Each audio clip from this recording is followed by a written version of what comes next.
Hey team, welcome back to The Pillars, the podcast of the 363rd ISR Wing. In the studio today, we've got Chaplain Jim. Hi.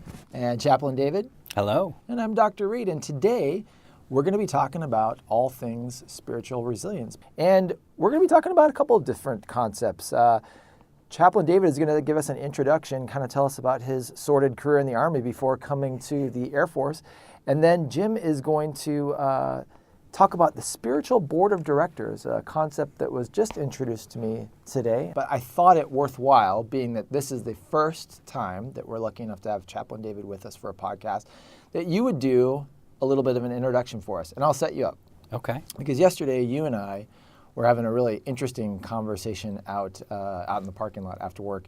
And you were telling me about your very interesting career back in Army counterintelligence. Talk to us about that and how you made the transition to being a chaplain in the Air Force. Wow. Yes, back in 1990 was the year I went into the United States Army, and I went in counterintelligence. And so I did that for 4 years active and then 5 years reserve. And during that time, as you and I were speaking earlier, it was very interesting because we did a lot of different things dealing with different disciplines of counterintelligence. And so later on, I got another calling to go back in after 13 years of being out of the Army. Yeah. Okay, so you spent some time with the Army doing counterintelligence, and then you get out for 13 years, and then you receive this other calling. And we were kind of talking in the parking lot about some of the lessons that you took with you from those days in the Army and how you've brought them over with you into the Air Force and some of that learning. You want to expound on that a little bit? Sure, we can do that. So for me, when I got out of the military in 1999, I thought that was it. I seemed to constantly have this affinity towards working with folks that were in the military, though. And so in 2012, I started speaking to different folks about military and possibly going back in, and I just thought, no, there's no way, I'm too old. 41 years old, or 40 at that point. Been there, done that. Yes, been there, done that. I don't want to get that t-shirt. So I went back and talked with one of the chaplain recruiters at the seminary that I was going to. And he shared with me a little bit about what to expect and if I could even go back in. And he said, yeah, you can go back in.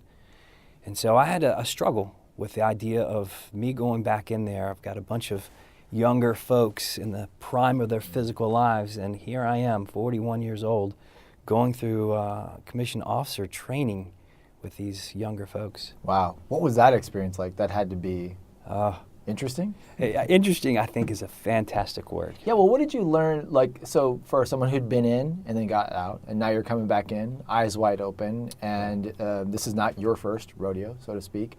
What kind of lessons did you take with you, and what were you able to maybe mentor some of these younger airmen?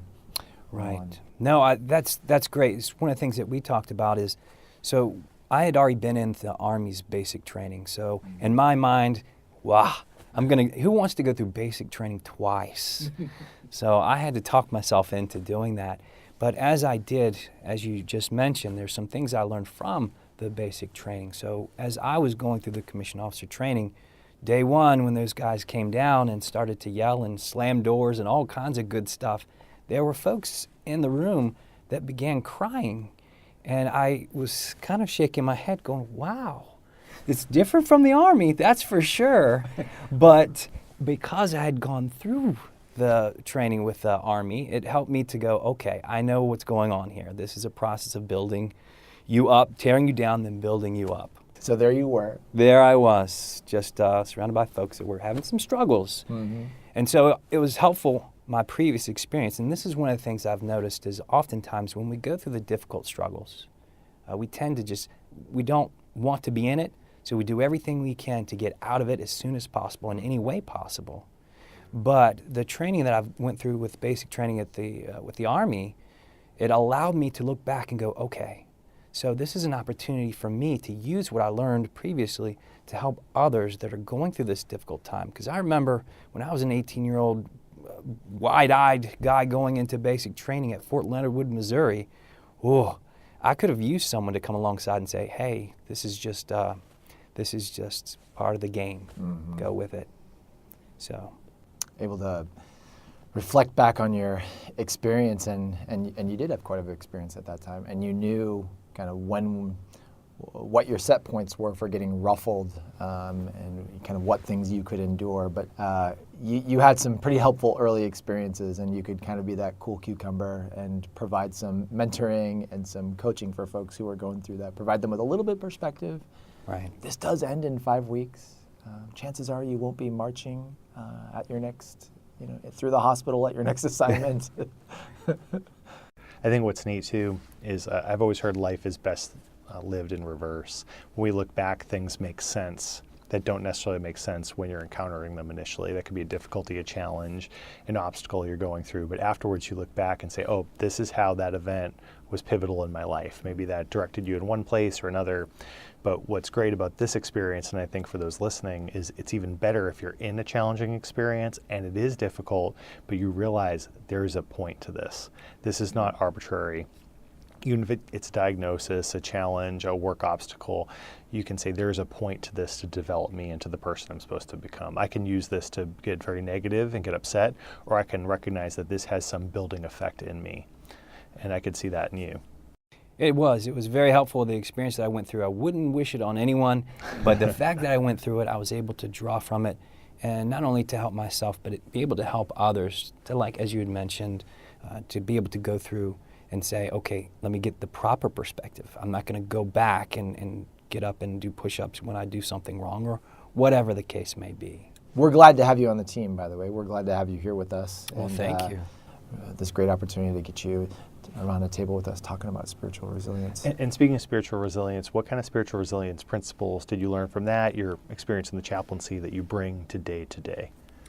Gosh, a lot of different pieces. And number one, what we talked about just a second ago is knowing yourself and learning from your experiences. So learning from those experiences and what I could and couldn't handle. I can get beyond what I think I can get beyond. And number two was also always looking for an opportunity to help others. That takes the focus off of your own issue and helps others. I have got a purpose, I got a plan. It's not just about me. Let me help someone else. And be an encouragement. And live into those principles, because when you're acting those out, when you're demonstrating that, it becomes reality. That's awesome. That is great perspective, because I think about, I went through commissioned officer training a little bit later in life. I think I was 35 years old or something like that when I went through. And you can see that in those training environments, there is a real opportunity to really get stuck in your head about a lot of things, thinking mostly about the fact that you're hungry, or what's coming next in my day, and it can be difficult to dislodge from that, to get outside yourself and to have the wherewithal cognitively, spiritually, emotionally, to consider anyone else and what their needs were, what they might need at that time. Big challenge. Right? So we want to give you one other spiritual resilience tool for those listening today as well. And this is something for those of you who may not have a faith background. And of course, we have two folks here who represent people of faith. And Dr. Reed here, which I can share, he doesn't currently practice a faith of any kind. He'd consider himself an atheist in this point. And what's interesting is we all work on the same team. There's no issue here. But these skills that we want to give you will apply to you regardless of whether you're a person of faith or if you're a person who maybe doesn't have a faith or a statement of belief right now. Okay, so this is the concept. A spiritual board of directors. Now, if you can imagine a board of directors, those are the people who contribute to a company, and they give you ideas to the CEO, the president, of how to move forward. If you can maybe want to think of this in mythology, you could think of the round table for our King Arthur and the round table, or even in the cabinet for the president. These are advisors to that key person. So for you, you can also have a spiritual board of directors, which are people who may have existed, currently exist, or might have been mythological folks. So for instance, you may have a president like George Washington, Lincoln. You may have Tesla, Franklin. You may have someone like Kanye West. I don't know, whoever it is on yours. Wow. You could have someone Britney Spears. You could have anyone on this. It doesn't matter, and it's limited only to your imagination. But what you want to do is assemble this board of directors intentionally in your mind, learn about them, learn how they either made or make decisions. You can read biography or news, so maybe some of those people might get edited out. But as you read about it, you'd say, as I approach this challenge, this obstacle, how would they do it? before we started recording, we were actually talking about the Revolutionary Army. So let's say George Washington was on yours, and you're thinking, wow, it's really bad in my work environment right now. Many of our facilities all across the world are having big challenges as we're growing and building, etc. So you could say, this is really terrible. This is the worst thing ever. And then you could reflect on the Revolutionary Army here in the United States and the winters they went through with frostbitten arms and legs and think, is this really that bad? Or could I push through? Like, how could I push myself through? Now, I'm not saying, okay, well, you should just put on a smiley face. Some of the conditions can be difficult. They can be challenging. I get it. But in other words, saying compare it and think, how would they deal with this similar situation and push through? And I don't know if you guys resonated with this, if you thought what would be a good example of someone you could put on your board of directors. Have you thought? I was captivated by this concept. Hearing it from you was the first time I had heard that, but I really like it. And I think informally I have my A team assembled in my mind, but I definitely need to go back and get more intentional about this and write this down on a piece of paper. So critical thinkers, philosophers, Neil deGrasse Tyson comes to mind. That's just because I like astronomy, in addition to the kind of the way that he thinks about things. But yeah, so I really got to go back and do this. And your point is, Jim, that this will help us with our spiritual resiliency, because I'm thinking about, we're coming towards the summer, right? And you're talking about some of our facilities are lacking in air conditioning right now. We can joke about that or we can minimize that. But okay, if I'm so affected by the heat and that I get so stuck inside my head, like you were talking about, Chaplain David, right. That I don't have the wherewithal to reach out and sort of, if I can't get beyond my momentary discomfort, what use am I, and am I potentially a detriment to the workplace? Am I making things worse? It's already hot. We all got to kind of deal with that. But yeah, no, I agree. Yeah. No, it's perfect. And I'm just thinking back 2 summers ago, we didn't have air conditioning in our building. Yeah. And I remember coming in and it was just so unbelievably hot. And I was laughing because it was so bad. Because I had the choice in my mind. I can either make light of this and make a couple maybe jokes about certain places in the afterlife, or I could just get really grumpy. And I just said, I'm just going to bring joy to the situation.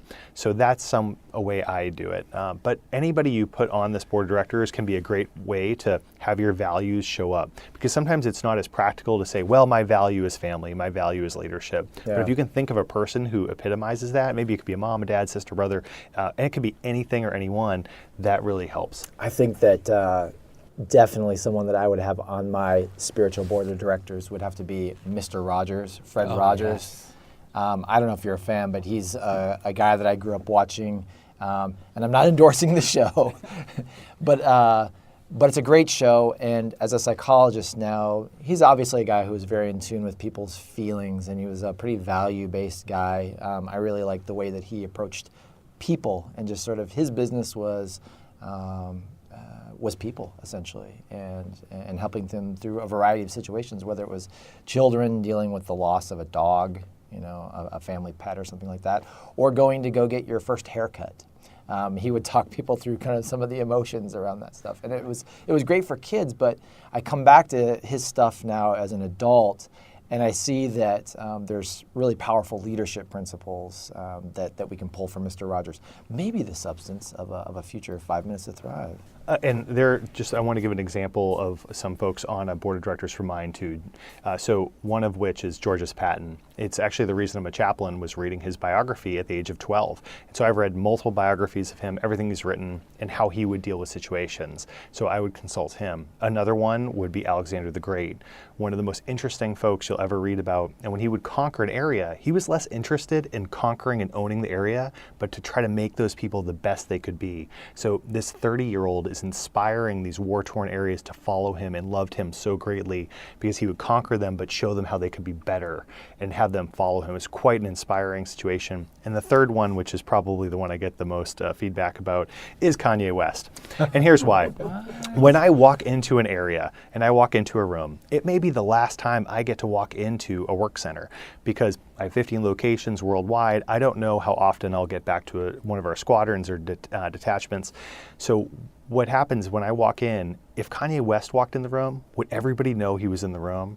Yes. There's no question. However you think about him, he shows up and shows up big. So for me, I think if he was walking in the room right now and he had one chance to influence this person who is suffering quietly, they don't want to say anything, would he make an impact? Yeah, he'd make an impact. Love him or hate him, he'll make an impact. So for me, I walked in and I will use that so when I go visit, going down to one of our units on Thursday this week, I will show up like that and show up big and smiley and bring the joy as powerfully as possible, because I know that might be my last chance with an airman. You never know.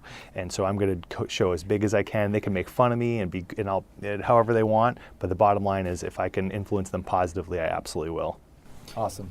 I have a question because I'm very intrigued by this whole idea.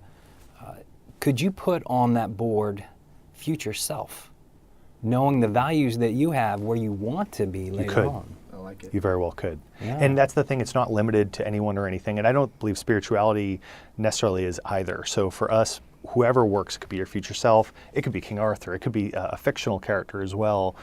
Throw that person on there and just see how that impacts you. And now, I'm not saying walking around and having conversations with King Arthur. If you do, maybe you need to come see our art team. But think, how would they make this decision based on what you know?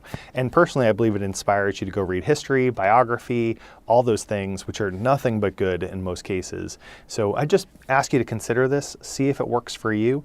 And if it does, you definitely send us an email, and I'd love to hear who's in your board of directors. We want to thank you guys for listening to another episode of The Pillars, the podcast of the 363rd ISR Wing. I'm Dr. Reed in the studio here with Chaplain Jim. And Chaplain David. And we just want to thank you guys for what you do. Feel free to reach out to us on the Global anytime. We'd love to hear from you. Take care.